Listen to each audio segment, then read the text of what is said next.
looking forward to getting into Heirloom, to getting into your history, the Sure. album. I'm looking forward to profiling it on the show. So it's great to meet you. Thank you so much for taking a minute out. Likewise. Yeah, Yeah, thanks thanks for for having having us. us. You bet. So before we get into the album, before we get in and having a debut is a big deal and just the history of the band, I want to know 5 years ago, this pandemic was just changing our lives, especially musicians. Itineraries melted away, the way that people produced and did things and, virtual, all of those things. How did you get through that era and how has it influenced the way that you approach music and things now? Mm. Go for it. So when that started happening, I wasn't playing. I was just pretty much right out of school, and I wasn't playing that much. I had kind of been pretty burned out from the college jazz experience, and I started. The only bands that were working at that time were cover bands, and they'd go like you'd travel out into the middle of nowhere, play some bar, and that was Yeah. where the pandemic just like wasn't In quite happening in certain in areas. Wisconsin, bars stayed open. Yeah. So I mean, during the pandemic. Yeah, so you just mask up and go play a set and then stand outside. So I started doing Yeah. that, and it got me back on the instrument and the expectations that I kind of had for myself that were actually a little bit more prohibitive kind of fell away and then started playing just because I wanted to after that. And then when the pandemic finally kind of came to a close, I started, just calling people up and playing, and that's kind of where Heirloom began. Was just getting people together and playing tunes, and then I met Ben that way, and Yeah. when we started the group. Yeah, just a interesting thing about Wisconsin, there's a very strong lobbying force known as the Tavern League. So, Wisconsin really known for brew and alcohol sales. So a lot of bars stayed open. So there was actually a little bit of a scene still happening to an extent. And at the time I was just getting into trying to play jazz. Like I had done a bunch of schooling and studying in classical music and composition. And I always improvised on my own, but I was more like sort of getting into jazz via gypsy jazz, sort of acoustic sounds, and then eventually kind of made my way to the electric guitar and then met Hannah and she invited me to play in the band. So kind of just went from there. But Interesting fact about Kansas City, speaking of alcohol and being shut down, we were open during Prohibition. So I remember reading a thing that said we were one of the longest running towns before things shut down because the oh rest, man, because Tom yeah, Pendergast was here, the jazz of the 20s and 30s was roaring, right, 18 and Vine, that whole thing. So it was like yeah, we just kept going. So I didn't realize. And it's interesting too when I look back, and I'm still astonished by this. There was a lot of big cities where clubs closed down, like the Blue Whale in LA. There was other places in New York. Big cities had a lot of clubs that shut down, but Kansas City miraculously didn't. I don't know if it was because of the PPP loans. I don't know what happened, what right, tenacity, but we actually, I think, started opening things up towards the tail end of it too. So it's yeah. interesting. I don't know in your area, did places close? Yeah, in Milwaukee, the clubs were Yeah, there weren't places to play. there weren't But places. did they go out Well, of yeah, business? there. So we have the club here, the Actually, the Jazz Estate, which is now it's just called the Estate, and they stayed open, like just doing like they sold cocktail things, kits. cocktail kits, Okay. things like that. Yeah, Yeah. And then after that, they closed down for a while, and now they're back open. yeah, stronger than Um, ever, honestly. yeah, so Yeah. it's It's great now, cool. but they did close for a while after that. Yeah, Yeah. but nothing closed down permanently to Okay. my knowledge. Yeah. Yeah, That's good. yeah, So before we dig into your debut with Familiar Beginnings, you had mentioned kind of the big bang of how you all came together. Let's dig into the beginnings of this and how the chemistry right. worked and how all four of you have developed this sound in this debut. Yeah. I think you maybe start with the very original core of Heirloom. Yeah, so we both work for the Wisconsin Conservatory of Music. We teach lessons there. Yeah, And there's a jazz program for high schoolers and middle schoolers. and that meets on Wednesday nights. And so I was at the conservatory on Wednesday nights, and when things started to kind of get back rolling and people were taking lessons in person again, 2022. yeah, I started playing. There were two other teachers there, a bass teacher and a saxophone teacher, and we stayed after and would play together, just for fun, as just a way to kind of get back on the instrument, get playing with people, start to feel good about music. And so it was chordless trio, and started booking some things after that. And then we're playing that many originals. We wrote a couple tunes together, like as a band. It was a little bit more, I'd say, like a little bit more straight ahead stuff. But then Ben and I met playing in another kind of like rock fusion band we were both hired for. And then we started just playing some duo stuff. Yeah. And you brought in your own tunes, your originals, and I was like, I really love That's the this sound music. you like. That's the sound I like, Yeah. and that's how the yeah, music I want to play. I joined the fold, and then things kind of got, I guess artistic differences, Yeah. came about, and Hannah realized, okay, I want to go into more of a modern original music based group, and I write a ton of music. And so and then from there we kind of, we're trying to figure out, okay, who are players that like this music, and then who are players that we love their sound, And Hannah played a gig with this great bass player, Quinn Sternberg, who came to town as part of his tour, Yeah. and this saxophone player.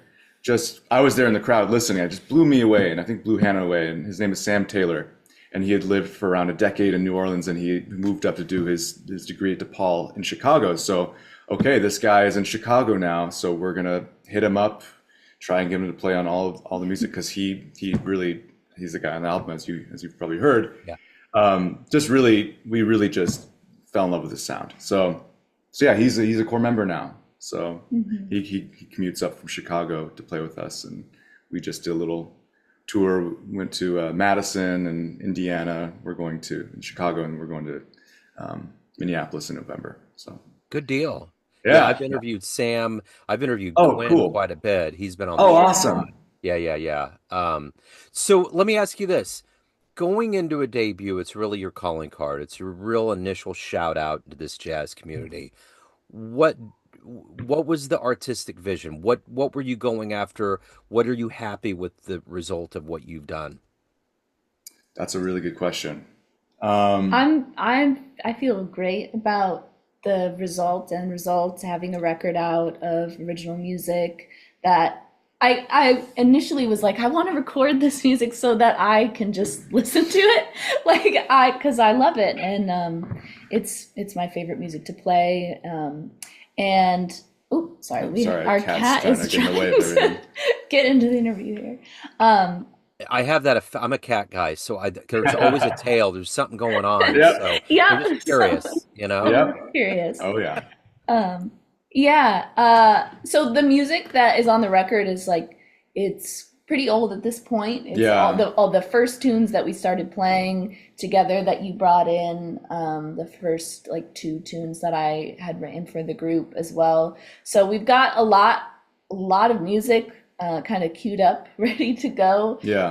For future albums and stuff. Yeah. So I mean, honestly, Hannah chose the tunes mainly for the album, and I would have chosen other tunes, because they're the tunes that we recorded were from a year and a half or two before where we were as a band at the time we recorded it. So I was thinking, I want to do some stuff that's more representative of where we are in this moment.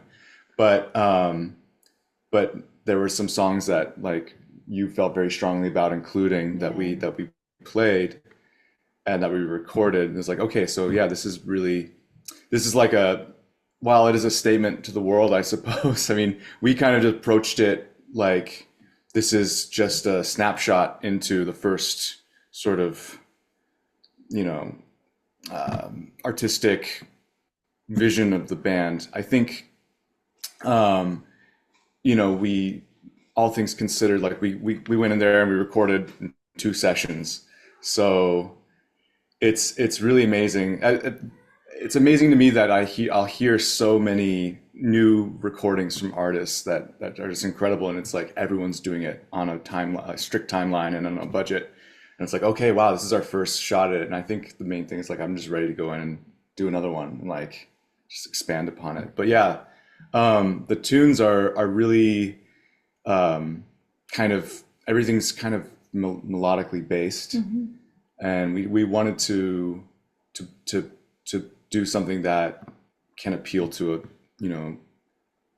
let me say this. One of our favorite comments is people coming up to us being like, I don't even listen to jazz. I don't really like jazz, but I liked what you guys did. Yeah. So we're looking for something to get out there that's like satisfying on a musical level, but also on an emotional level for people that just want to like feel good, I suppose, listening to music. So we try. That's our vision. That's our goal, I think.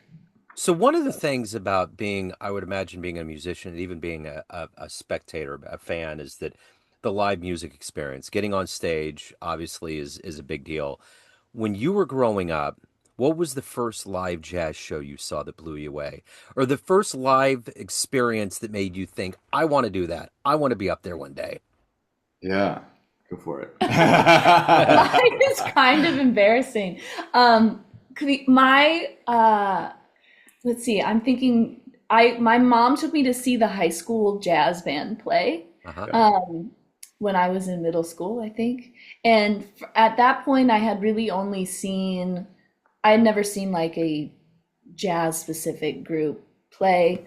I had seen live music, but not jazz. And they played some tunes, and I remember they played Frankenstein. Yeah.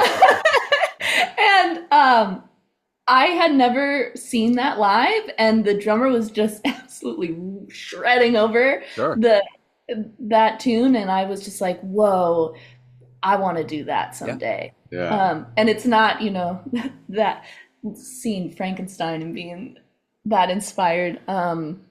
It's kind of funny, but it's true. It's the reality is that I saw the high school jazz band play, and I thought it was awesome. That's awesome. Yeah. For me, my parents are both musicians, so I was always at performances, and I can't like think of a really pivotal jazz performance that I saw growing up, because most of the jazz I listened to was on recordings when I was younger. Yeah. But I remember when I was 19, I saw Keith Jarrett's trio with oh shoot, I'm forgetting the bass player's name, but Jack DeJohnette and is it Gary? I can't remember. But that was like, I was just like on the edge of my seat in this concert hall, just moving and just totally enthralled, and like everyone's leaning back and really quiet. I was like, something's wrong. Like I feel like this music, we should all be really just like bouncing around because there's so much energy, and that left a really big impression on me. But that was what, 15 years ago. So, but I guess in terms of like the really big pivotal jazz encounter I had as a kid was getting the Next Step, that CD by Kurt Rosenwinkel. Yeah. Just like the guitar player, you're just like, what? Yeah, So for sure. yeah.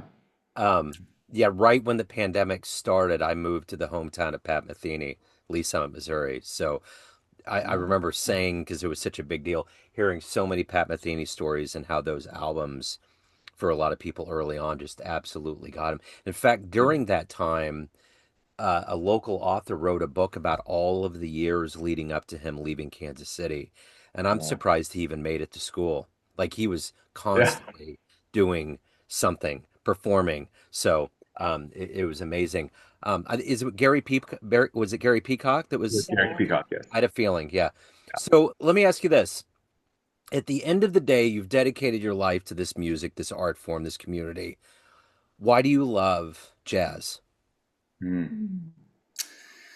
I love the honesty behind it, and the excitement, and the freedom, and I don't think I have a unique take on it, but just the feeling I get personally when I play it is completely unmatched by any other musical setting I've participated in. Yeah, same. Time just suspends. You're in kind of another dimension almost. Yeah. Listening, connecting with other people. You kind of get out of your own head, Yeah. and that feels nice these days. I always harp on this, but as someone who like did a fair amount of classical training and went into that paradigm of education, like I feel like there's a level of artifice you construct when you're playing classical music. You want to obviously channel the emotions of yourself and the composer, but I feel like playing jazz and jazz as an art form is more almost more grounded in the idea of truth, and that really appeals to me, like having an honest thing to say in the moment, right? The best thing you could play at any moment is thing. So I really appreciate that. You know, sometimes the music calls for things outside of yourself that you try and get up to, but often if you can find the most personal answer to a musical question, it's like that to me is profound, and it like brings people together outside of the music too when you're playing with people in that setting. So yeah, I guess that's my answer for that. So if you were to come to Kansas City and play a show and you had to come up with like a short like blurb to explain what a live show would be like to get people to fill the seats, what would Mm. you say about your live show to get people to pack that room? Hmm. It's it's very it's an experience for everybody. It's a melodic experience, like we were saying before, but it's something that just anybody could connect to. But there's also a level of artistry, musical craft, virtuosity that would engage a seasoned listener. Mm. Yeah. Yeah. Yeah. Right on. Did you have anything? I no, I think that's pretty much what Yeah. what we try to do. Yeah, I love it. So if anyone wants to pick up the album in the proper fashion that would benefit you the most, Familiar Beginnings, or see you live, any of the good business in your world, where do they go? Hey, Uh, Bandcamp. yeah, there's the label we're on, Shifting Paradigm, has a Bandcamp, so you can go to shiftingparadigm.com and then find their Bandcamp there. And yeah, that's like the nicest way to support artists, I suppose, virtually. And then Yeah. they have a storefront; they sell CDs. We sell CDs too, but yeah. Okay. We're hoping next round to invest in getting some vinyl, because apparently those are much more. Yeah, Everybody wants Everyone vinyl. wants vinyl. Yeah. It's just a bigger overhead cost, but I think we're interested in going that route. So. yeah, for sure. So thank you so much. This has been great. Thank you so much for your time. Best of Yeah, luck with the thank you. album and everything that comes your way. It's wonderful. I appreciate it. Thank you. Thanks for having Thanks for us. having us. You bet.